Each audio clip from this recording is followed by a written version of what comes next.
Veld 3 van het scholierentoernooi bij de Knickerbockers in Soest. Even kijken, het speelt de Werveling tegen de Van der Hucht school. Elke team speelt 10 minuten, dan wisselen ze. Dus een wedstrijd duurt 20 minuten. En in die 10 minuten moet elk team zoveel mogelijk punten binnen zien te halen. Kan door uitmaken, kan natuurlijk gewoon door binnenkomen. Behaal je ook een punt. En alle scheidsrechters en vrijwilligers van de Knickerbockers zijn onwijs goed aan het helpen.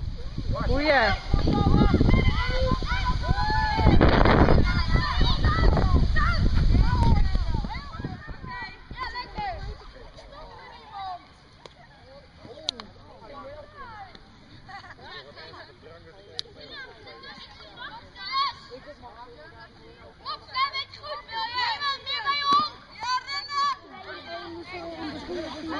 Jullie winnen. Moeten wij ook? Nee, maar als het